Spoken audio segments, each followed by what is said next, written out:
Donc là, je peux contempler la largeur d'une des branches du Mékong avec cette cascade qui doit être beaucoup plus impressionnante au moment de la saison des pluies. Ah oui, on voit bien comment c'est large. Vu la couleur des roches, ça doit être complètement recouvert.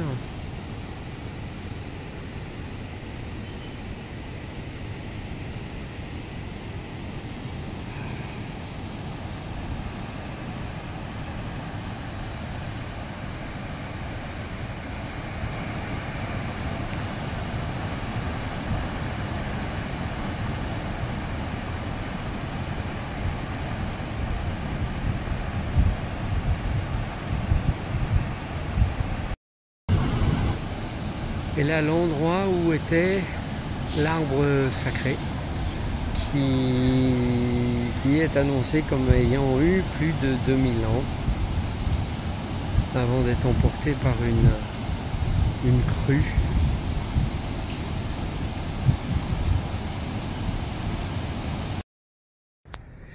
Alors me voici proche des plus grandes.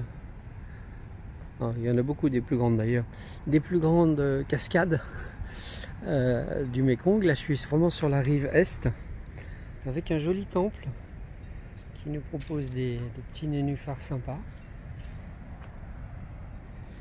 Et puis là il y a l'arbre sacré qui soi-disant avait plus de 2000 ans et qui a été emporté par une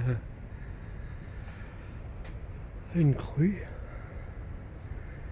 Donc des offrandes, je sens l'encens. Il y a quelque chose de fort dans le respect du sacré et de l'ancien. Par contre, souvent toujours autant de plastique partout, qui est brûlé avec les feuilles. Donc pollution de l'air, pollution du sol.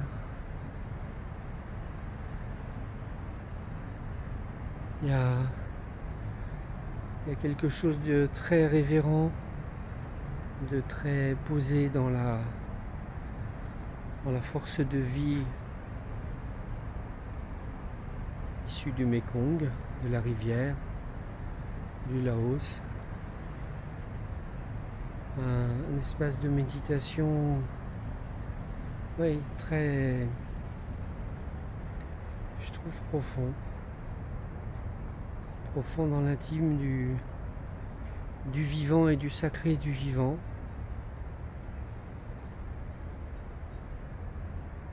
Un bel espace, j'aime beaucoup. C'est presque émouvant aux larmes, malgré les bouteilles plastiques.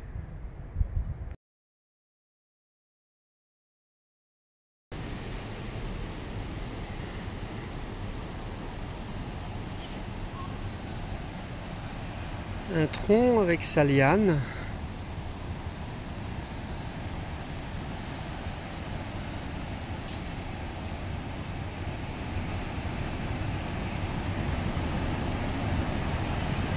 Là, j'apprécie la beauté de la roche.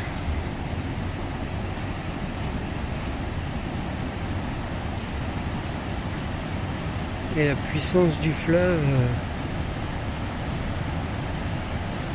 beaucoup plus douce que les autres cascades.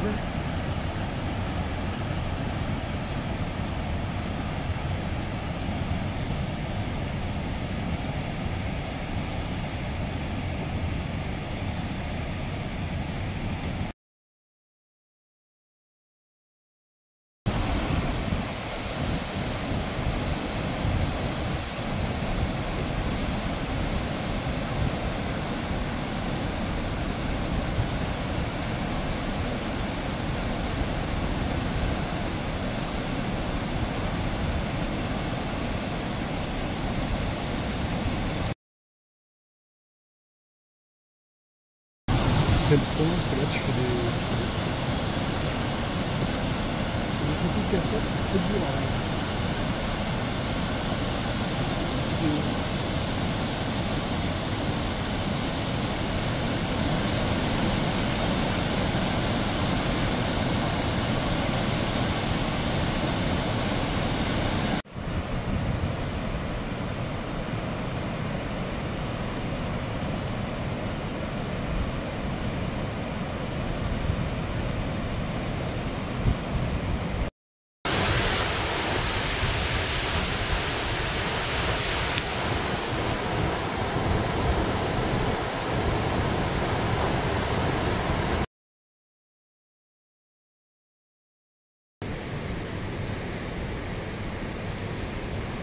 Alors j'aime cette roche.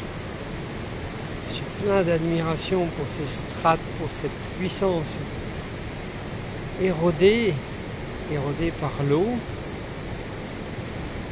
qui canalise l'eau, qui lui donne force, mouvement, impétuosité.